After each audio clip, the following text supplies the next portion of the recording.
Hello everyone, welcome to this KANPUR-NPTEL online course on space environment and its effect on orbital spacecrafts. So, in the last few sessions, I explained how the solar cycles and solar activities drive the space weather, and in this regard I explained various space weather effects in our Earth space, mainly the geomagnetic storm, geomagnetic substorm, then Earth's radiation belt,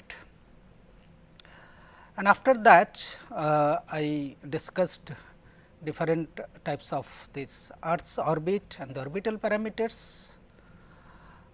Followed by that, we discussed the satellite as a system consisting of two segments, that is the ground segment and the space segment. And in the space segment, we discussed the mechanical mainframe, that is the various mechanical subsystems, and the electrical subsystem like power system, attitude and orbit control system, then the telemetry, tracking and command. So, these are the topics we discussed, and in the last session we discussed the Earth segments. So, Earth segments mean the ground station, and mainly we discussed two types of ground station antennas, two types of ground stations. One is the single function, that is it can be only transmit or receive, and the other one where it is transmit and receive earth stations. So, we discussed the basic block diagram of a typical transmit and receive earth station and its various performance parameters when it is transmitting or receiving. Today, we are going to start the topics of the theme of this course, that is the spacecraft environments. So, we will start with the very important topics, that is the vacuum environment. So, we will see what are the characteristics of the space vacuum environment and what are its effects on this spacecraft.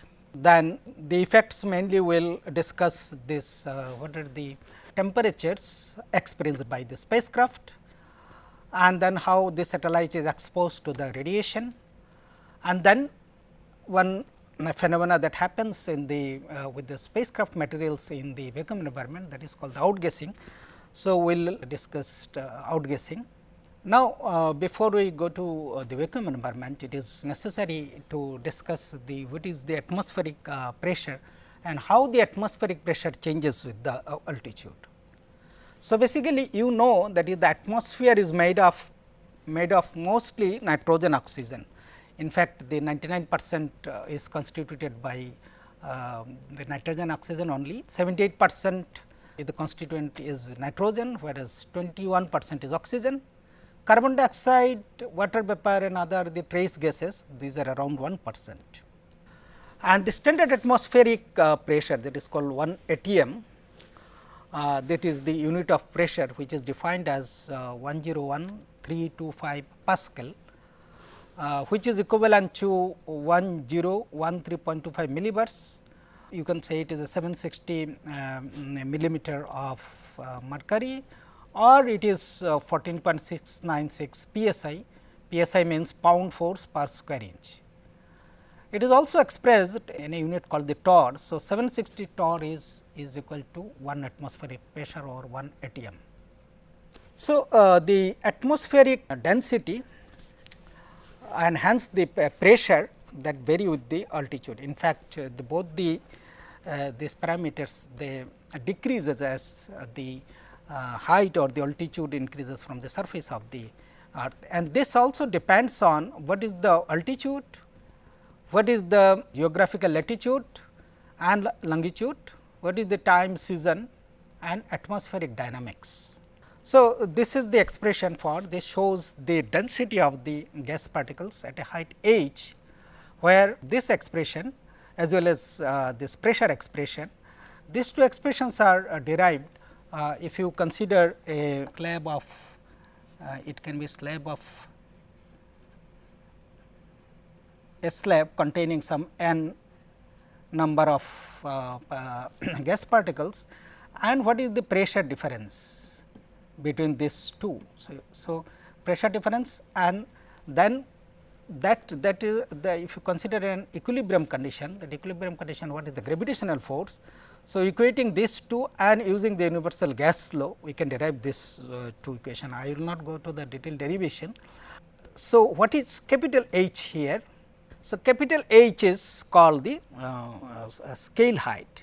This is called the scale height, and you see the scale height is a function of that is k. K is called the Boltzmann's constant.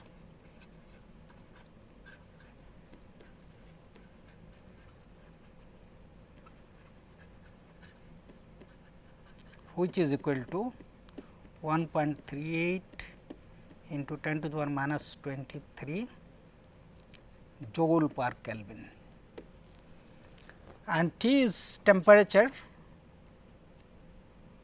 in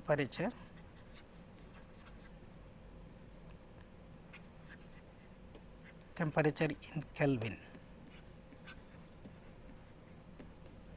okay. And m is the mass. Of course, it is the average mass of the gas particles.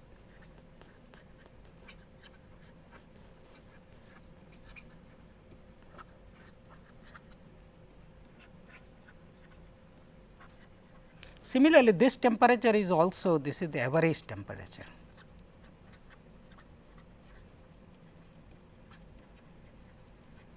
This is the average temperature, and g is acceleration due to gravity.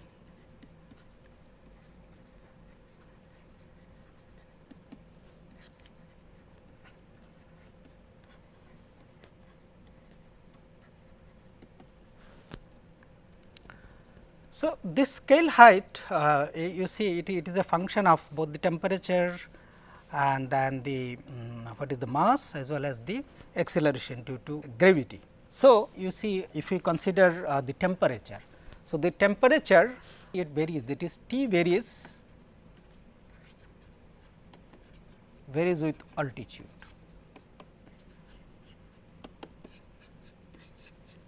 So, at different layers of the atmosphere like troposphere, stratosphere, mesosphere, thermosphere, the temperature will be, there is a temperature profile. So, means the temperature is not constant. Of course, there is some between two layers there is some zone where the temperature remains constant, but mostly it is the temperature varies with the altitude. Then G also varies with the altitude. So, the G I can write the expression G m divided by R plus H whole square, where R is the radius, this is the Earth's radius, and H is the altitude.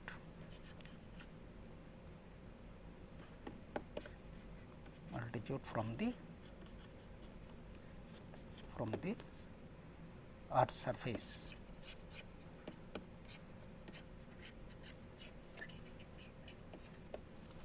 Okay.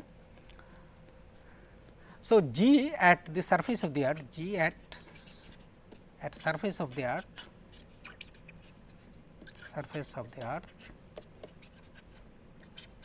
when H is equal to 0, it is 9.8 meter per second square. This you all know.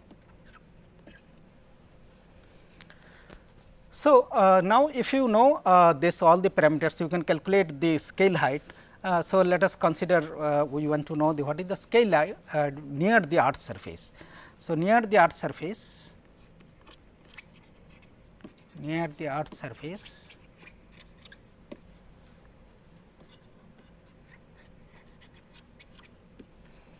the average mass. So, m I can write it 4.808 into 10 to the power minus 26 kg, k already we know 1.38 into 10 to the power minus 23 joule per Kelvin. Then G will take 9.8 meter per second square, and on the surface of the Earth we can consider an average temperature of k is equal to 290 degree Kelvin. So, if we substitute all those figure in this H expression, H is equal to k T by m g, we can calculate H is equal to 8500 meter. So, if you know the scale height, then at different altitude what is the pressure and what is the density can be calculated. Okay. Now, going back to the atmospheric pressure. So, atmospheric density and the pressure decreases dramatically with altitude. So, at the surface of the earth, the 1 atmospheric pressure is 760 torr, which is as I already told, this is the value, it is 101325 Pascal. So, at an altitude of 100 kilometer, the atmospheric pressure reduces by 6th order of magnitude. So, it is 6th order of magnitude means it is suppose 1 atm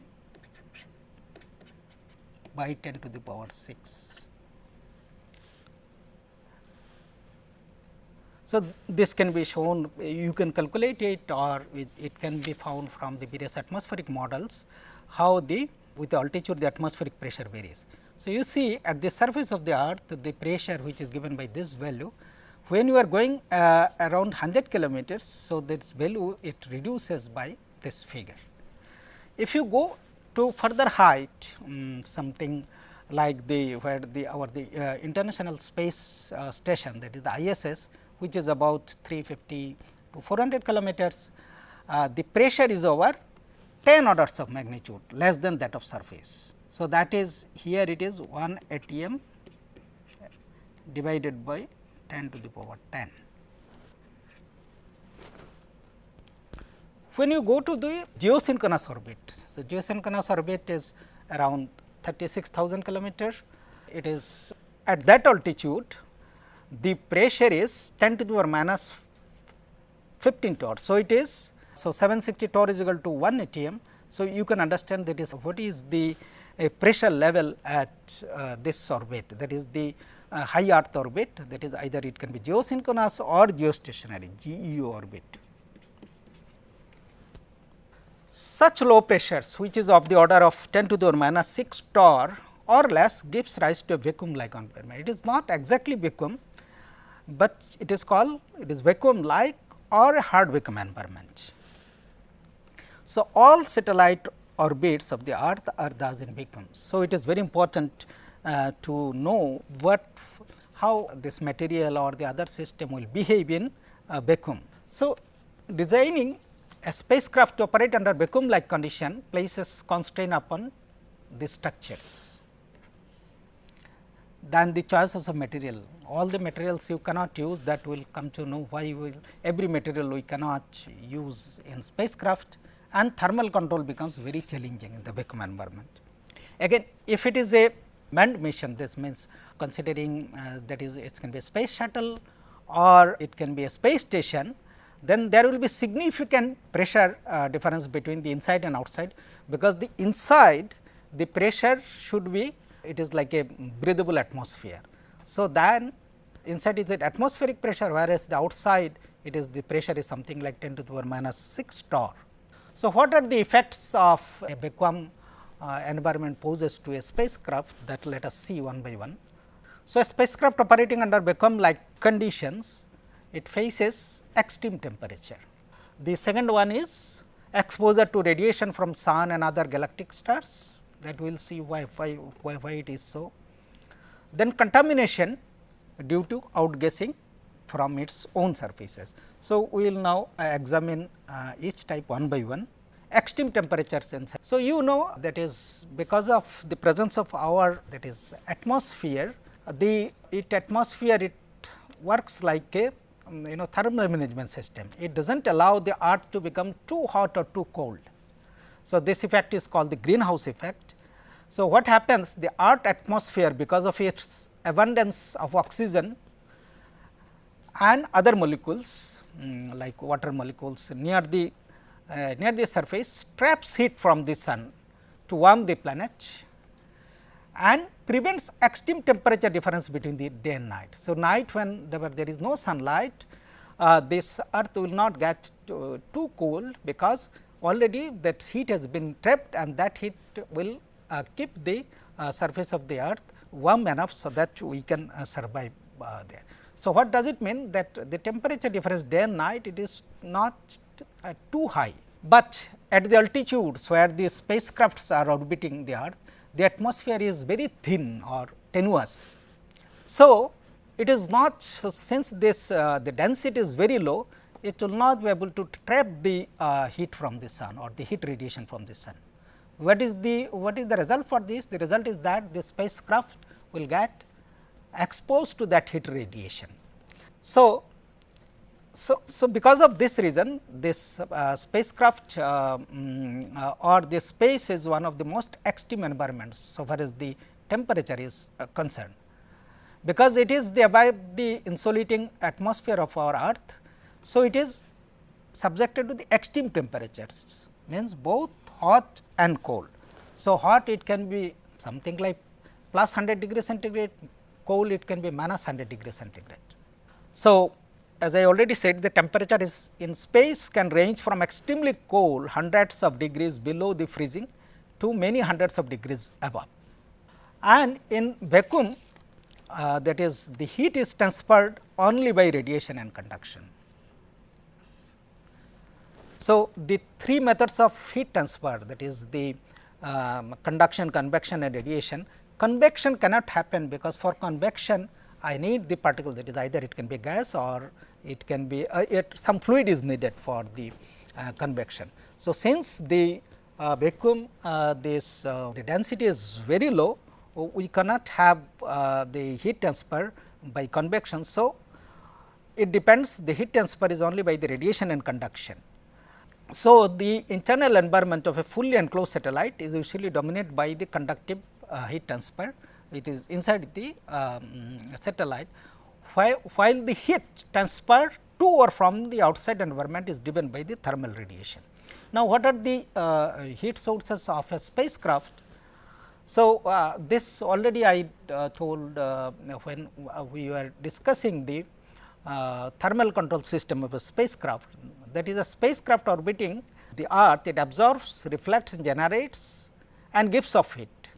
So, it absorbs heat from the sun, then it absorbs the infrared radiation from the earth, absorbs the heat reflected from the earth's surface by the albedo, and also it generates heats from the electrical and mechanical system of the spacecraft. So, it generates its own heat and it also radiates heats into the space.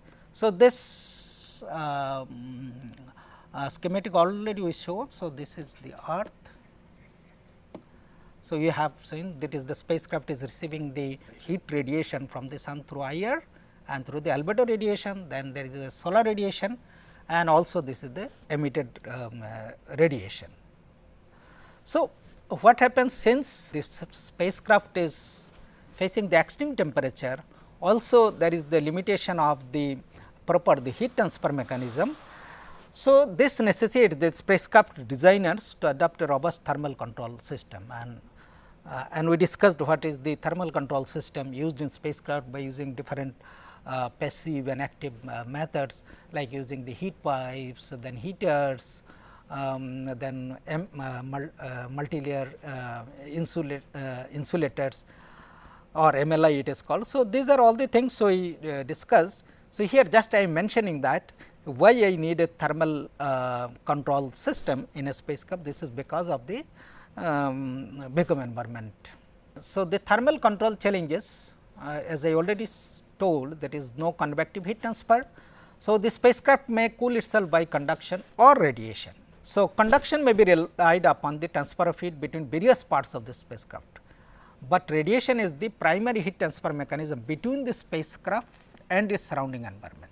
So, the radiation of heat is dependent upon the surface properties. So, there are two surface properties, there is the absorptance and the emittance. So, the spacecraft designer that use the material properties like these two properties, absorptance and emittance, conductance, to manage the heat transfer to and from the satellite to attain the thermal equilibrium, or it is called the thermal balance, so that the satellite and its subsystem operates within the permitted range of the temperature. Now, this is all about the thermal, that is the extreme the thermal condition of a spacecraft. Now, we will see how the satellite is exposed to the radiation in vacuum environment. Again here the whatever the radiation, harmful radiation, it can be ionizing or non-ionizing radiation from the sun or the other galactic sources, this is blocked by the atmosphere. As you know, that is the in the upper atmosphere, the elements like ozone, that it absorbs this this harmful radiation and it saves us. So, this is because our the atmosphere is having those elements and there is a sufficient number of sufficient density, so that those radiation can be trapped. But the spacecraft in vacuum, where the atmosphere with sufficient elements like ozone is absent, is exposed to both ionizing and non-ionizing radiations. So, you can see from this illustration that is mostly all those that is the radiation, that is the gamma rays or X-rays or ultraviolet rays is blocked by the upper atmosphere.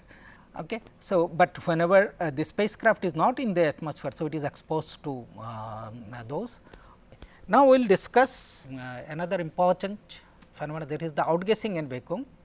So, upon exposure to a very low pressure, many materials exhibit a mass loss that is called the outgassing.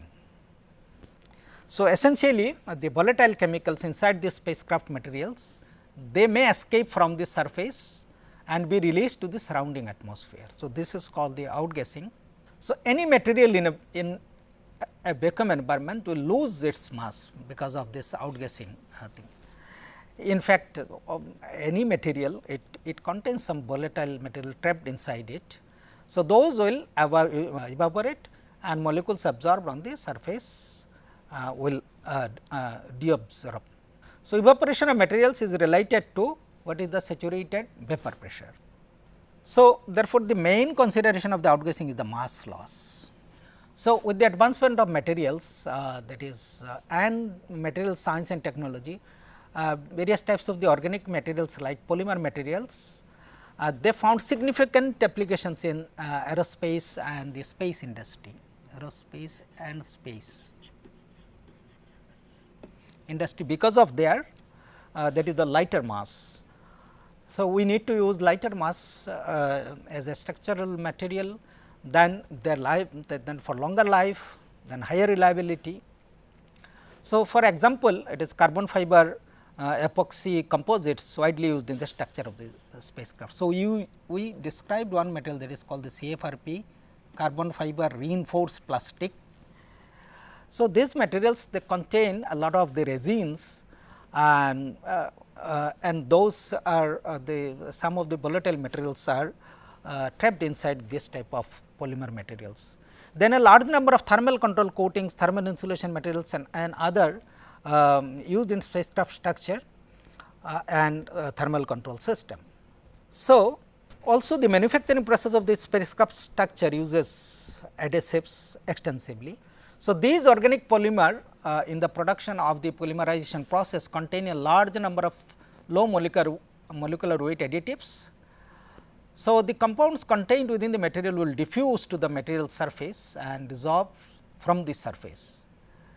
Under the orbital thermal and vacuum environment, organic materials can outgas and the outgas products and induced environment then degraded the performance of the spacecraft or its subsystem.